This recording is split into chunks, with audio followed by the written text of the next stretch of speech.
Hi guys, welcome back to Broccoli Scenery, and in this video we want to talk about why we think it's time for another Fable game, and a good one at this time. We are both massive fans, going all the way back to Fable and Fable: The Lost Chapters. Um, Absolutely amazing series, and we'll get into that a little bit in this video too. But it's been a long time since we've had a genuine entry into the Fable series for various reasons, not least the fact that Lionhead themselves closed down 4 years ago. But there is a studio that has come out of that there has been constant rumors of remaking or making a new one. The only thing is, there's no Peter Molyneux involved, which may mean that we won't get some false promises. We'll only get what we need. But yeah, we're going to talk about Fable a little bit and talk about why we want a new one. And we hope you sit back and enjoy. Yeah, so I guess we'll start by tackling sort of the big issue. As you said, Peter Molyneux sort of, I guess, over promised and overhyped Fable 2 specifically, and it sort of led to the downfall of the series. I guess it's sort of become an obvious thing to sort of point at these days. We sort of had the same issue with No Man's Sky as well, which is basically just, you sort of promise one thing in interviews and trailers and whatnot before the game releases, and then deliver a very sort of different product at launch, and that can often lead to a lot of the player base being pretty disappointed. Even if the game itself is still very good, it's just that they've been sort of promised one thing and given another. So just know that we are sort of in that camp as well. We enjoy, we want to be promised what we're actually getting. So we definitely aren't necessarily saying that Peter Molyneux did the right thing, but we are definitely going to be talking about how we did enjoy the franchise nonetheless, and would love to see it return. Right. Well, we'll start with the original game, and then we'll have a chat about the next couple that came out after that, because I do think that he was hamstrung a little bit, because after the success of the first one, Lionhead did do well, but they they had a few financial difficulties, and they were bought out by Microsoft, and a lot of the developers from the original games did leave at that point. And so I think there was a lot of pressure from Microsoft to do more Microsoft stuff rather than Lionhead like creativity. So I don't think it's completely his fault. But let's talk about the game at least. And I mean, the first game that came out in 2004. It was pretty awesome. It was like the game that got me into RPGs. Really, it was like the RPG for beginners RPG, and it was kind of not a complete version. And luckily, I hadn't bought that one. I'd only borrowed it off a friend. But within a year, they'd released The Lost Chapters, which basically was the completed version, and had patched out certain things and patched in other things. And it was only £10 at the time, which was really, really good. And as a teenager, I'd saved up £10 of pocket money, so I could actually afford to buy it for myself, and I did, and it was great. It's really quite basic in a lot of ways, like a pretty basic kind of storyline, really, although effective. Some fairly basic combat stuff, blocking, ducking, rolling, slashing, some bows and arrows, and a bit of magic and stuff. But it's just something about it was just very.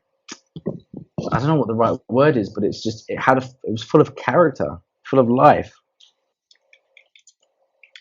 Yeah, so it's sort of one of the few RPGs that really feels, I guess, perfectly self-contained is probably how I describe it. Like, it's a fully, once you have the Lost Chapters, it's a fully completable experience. You can really go from sort of the start of your character's journey as a child, all the way up to being an old man as a hero or a sort of a villain. I think there's just something about that hasn't even really been tapped into again, even in the rest of its own franchise, or in other RPGs. There's just something very, very unique about playing through the entire Fable story, and sort of seeing your entire character from childhood to adulthood. I don't know. It's difficult to sort of explain. Maybe it's nostalgia, sort of clouding our vision, but I don't think so because I think both of us have played it recently as well, and it's still just a very very unique experience that I don't think any other RPG has really tapped into. Yeah, and look, so it fits perfectly a lot of tropes. Like you've got the good path, the evil path, and they're pretty black and white for the most part. Those paths, like you do good stuff and you get good points, and people like you more, and you get like eventually get like a halo, and butterflies like to be around you. And you do bad stuff and you get horns, and people run away from you, and your feet leave burn marks in the floor, and you get flies flying around you, for example. So it's pretty like black and white in that sense. But where it kind of succeeds is you don't get still stuck and pigeonholed one way. Like you can always recover it if you do enough good stuff. For example, if you've gone evil or vice versa. Um, and where I guess it's pretty good is that there's enough flexibility in terms of like you don't have a name. You're just called kind of hero or whatever, or farm boy, or whoever's talking to you has a name for you that's not an actual name. But you can get a title instead. You can buy them or you get given them. And so they were really creative with that and really kind of comedic in its own ways. You can do expressions and stuff, so you can pretend to play like air guitar or whatever to like sort of have interactions with NPCs and others. And they do kind of feed off that quite well, which is pretty good. And you can pretty much one of those few games where nothing's kind of off limits in a sort of in a way.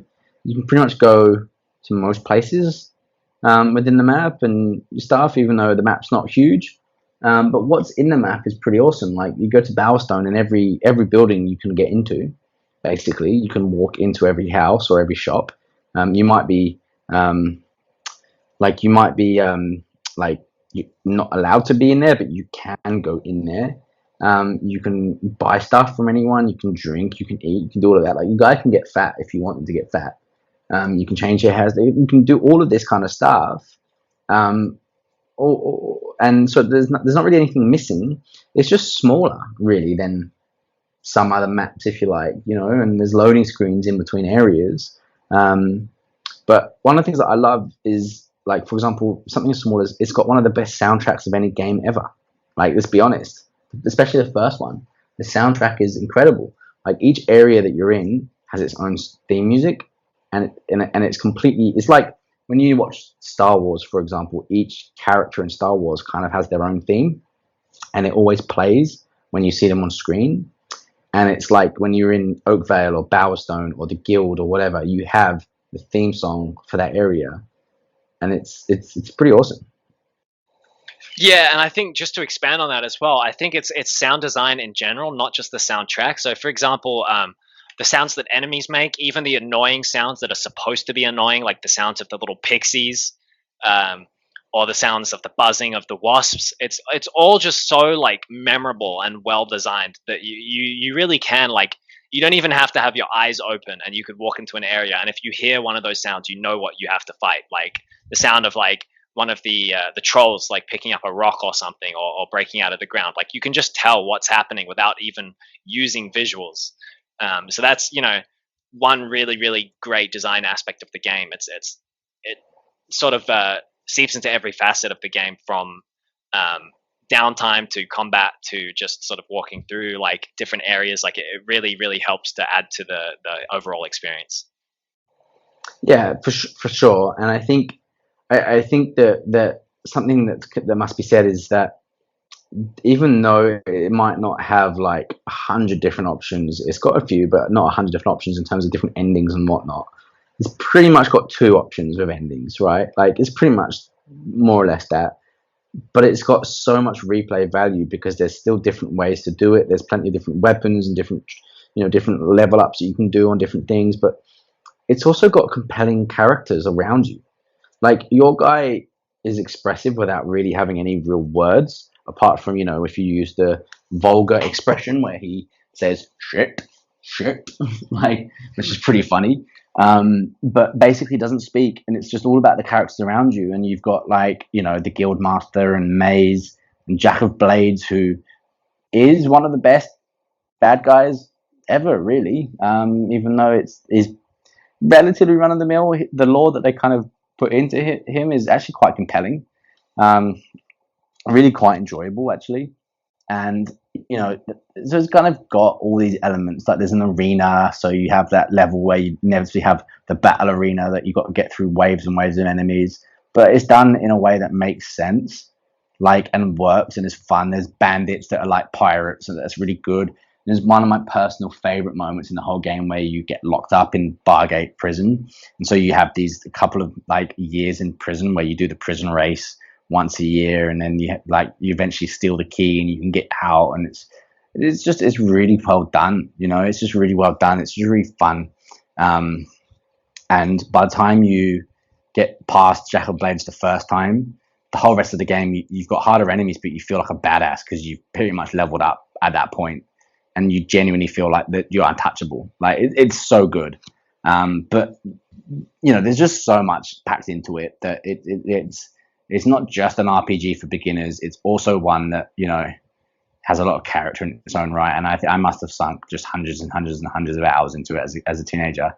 I remember when I was 15 and I broke my leg, and I spent basically 3 months, more or less, isolated, near enough. And this was the game that above pretty much all others I played, and it was amazing.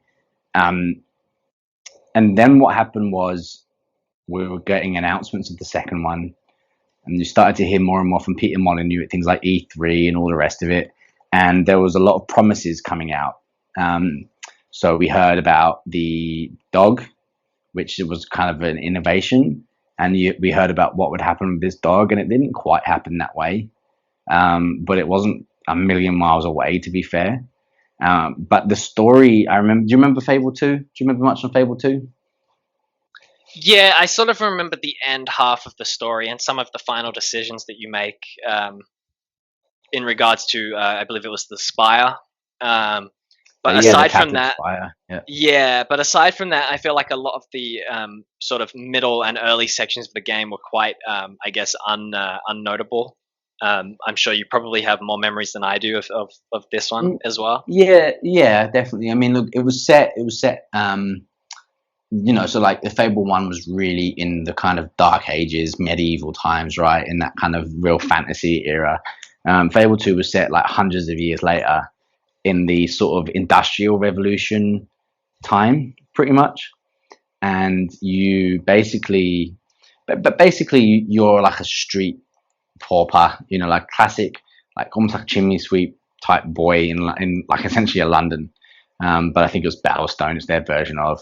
And your older sister, sort of, your dream is to get into the castle where Lucian lives, and eventually somehow I think you're invited to get in there because I think you save someone or something. I can't remember specifically, but you get in there, and then part of this story is the real reason is he knows that you're part of this bloodline that comes from that same hero from the first game, and basically he kills your sister to try and make use of that or whatever, and that puts you on this path. Somehow you get out, and you puts you on a path to obviously get your revenge and stop him with his evil plans. And so you come across people like the sister from the first game is still around somehow as like this blind CRS or whatever. But also like there's some voice talent in there that have come up. So like Stephen Fry plays a character called Reaver, who is 100% a bad guy at the start of this game, and you've got to go against him, and then eventually later on in the game he sort of comes onto your side, and he comes back up again in Fable 3.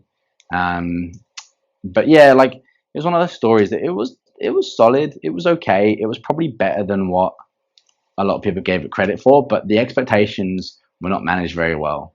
So there was a lot of promises, and during this time, like Microsoft had bought Lionhead Studios, and I think they probably meddled quite a bit because a lot of developers left, and a lot of what Peter Molyneux promised didn't happen, at least not in his game. So I remember watching a clip from one of the E3s from before it was released of combat, and this combat system never went into that Fable, but where I did see it was in the Assassin's Creed game. That style of you hold them off, you kind of have more of like a rhythm and the timing of blocking and countering and doing this little sort of cutscene kill when you get the counter right. that I first ever saw that in a Fable 2, like, pre-release kind of teaser video. So it did happen, but it didn't happen in that game. But it's obviously a system that works and was coming in. But basically, yeah, there was a lot of fallen promises, and I think that a lot of trust was killed, even if it wasn't necessarily his fault completely. Like, it may have been pressures from above, but yeah, it was not. There's a lesson to be learned for any game studio of how to not manage expectations well, and that was kind of it. Yeah, and I think after this release, I think there was a lot of pressure for Fable 3 afterwards as well. After the sort of I guess not complete failure, but definitely the sort of limited success that was Fable 2. And I think again that sort of led to the downfall of Fable 3, because once again people were expecting great things, and once again great things weren't necessarily delivered. And I think it's really, really unfortunate for the franchise as a whole to sort of have gone down like that. And before we even talk about Fable 3, I really do want to say that, like, I really do hope that the franchise sort of comes back in one form or another. I think the latest thing that they did was that there was the remaster for Fable Anniversary, which was basically a remaster for Lost Chapters. Yeah, and a card game. And a card game, and then they also did the Kinect game, the Xbox Kinect game, which the Kinect wasn't very successful to begin with. That's right. That was a while ago. That was back in 2012. Yeah. And Peter Molyneux officially left, along with pretty much the rest of the original developers, after that happened. So it was almost like a contractual obligation to Microsoft to do something, and then it was no, we're out. We want to be more creative.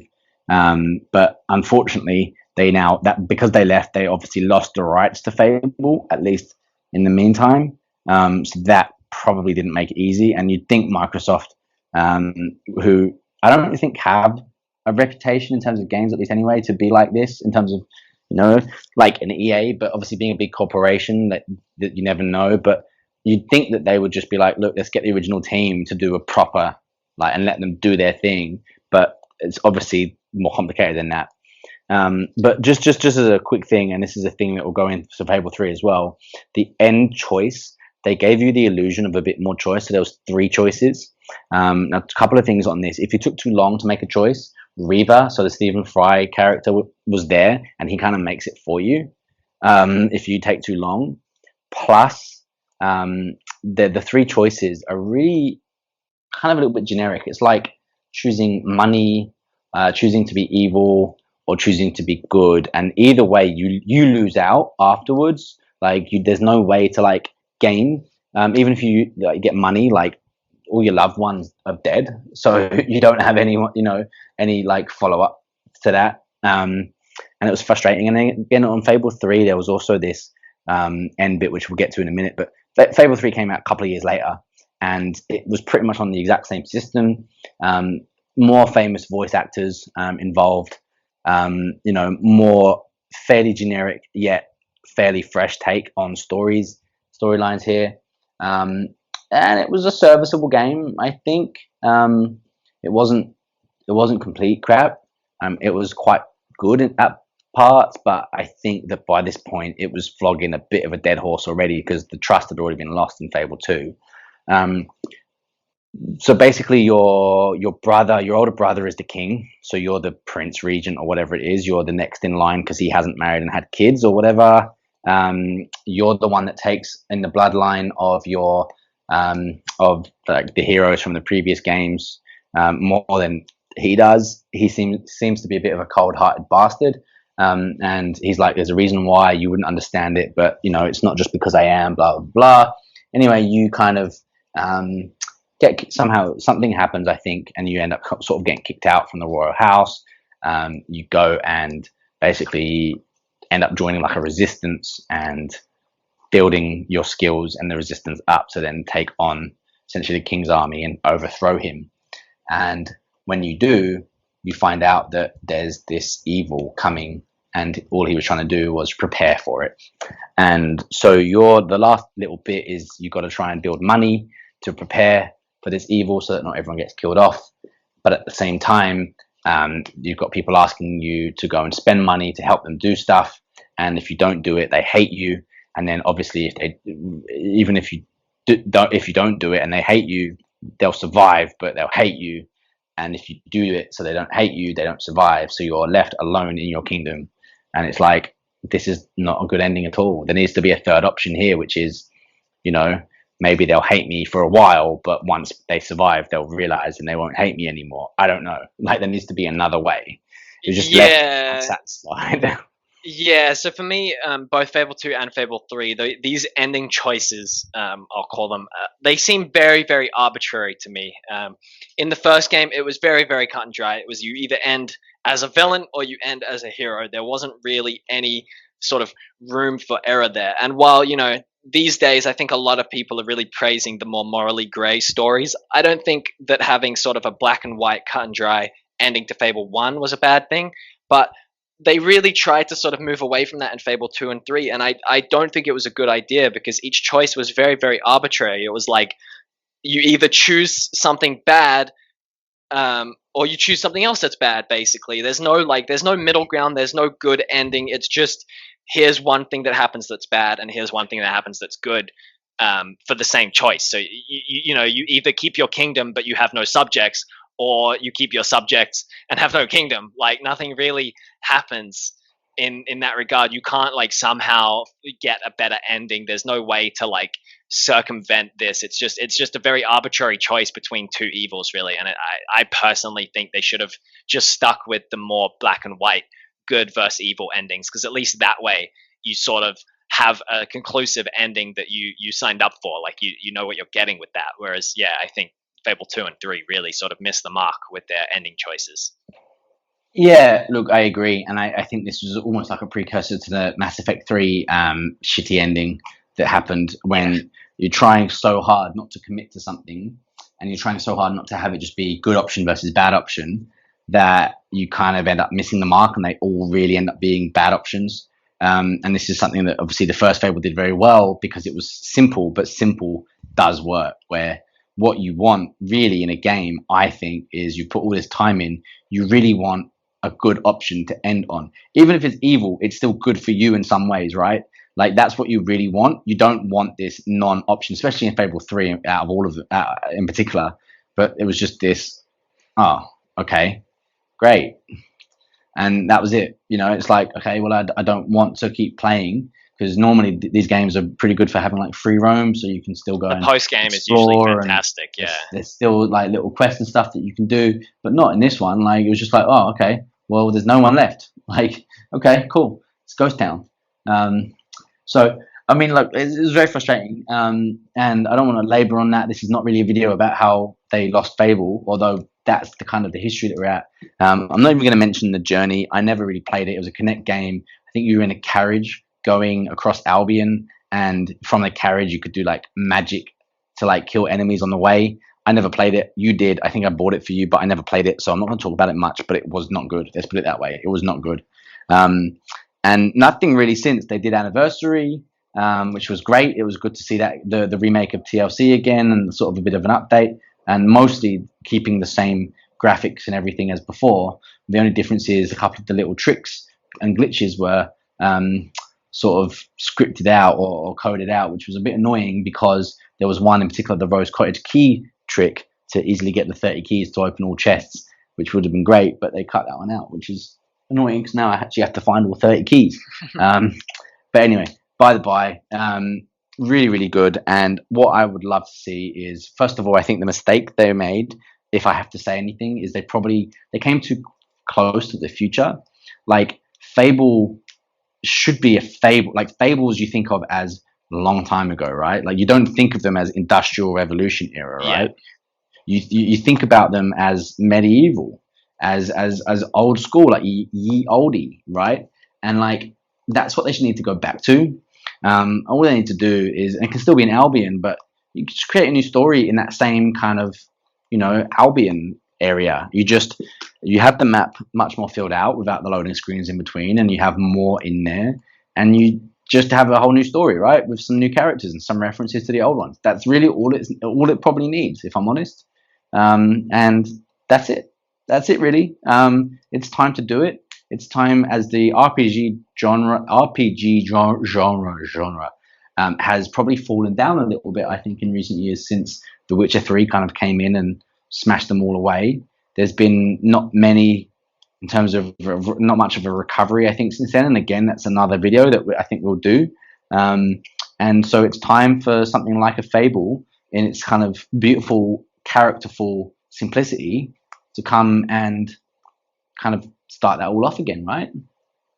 Yeah, and I think as we mentioned, like it doesn't need to be these overcomplicated stories with these overcomplicated choices at the end. It's Fable, like it's Fable. We're just talking about the story of a great hero or a great villain.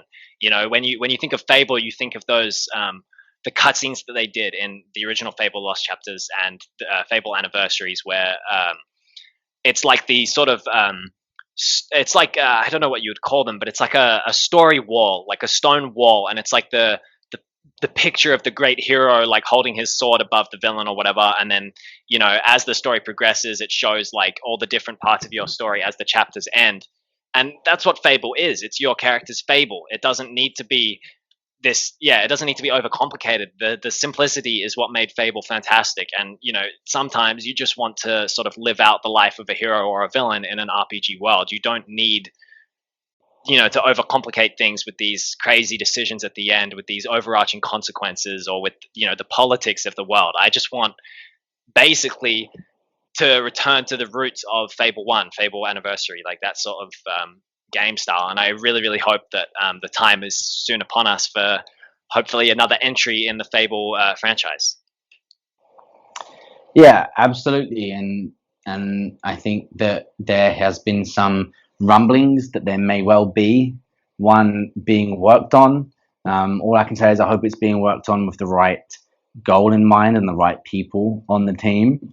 And I hope that it is a like throwback to the Lost Chapters more, because if it is, I would definitely buy the next. I'm a PlayStation guy, and I would definitely buy the Xbox if it was an Xbox exclusive. I would happily do that.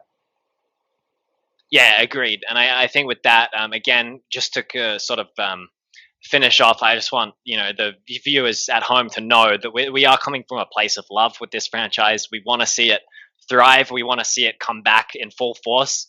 Um, we were sort of critical of 2 and 3, and I think we're generally more critical of things we like because we want to see them improved and we want to see them come back better. Um, and genuinely, that's sort of what this video is. We're just sort of discussing the franchise as a whole, so that maybe someday we can look back on it and see that maybe some of the things we wanted do come true. And I really hope to see some sort of Fable 4, or maybe sort of spin-off Fable title that goes back to its roots and really brings it home as a franchise again. Right, and just remember, your health is low. Do you have some potions or food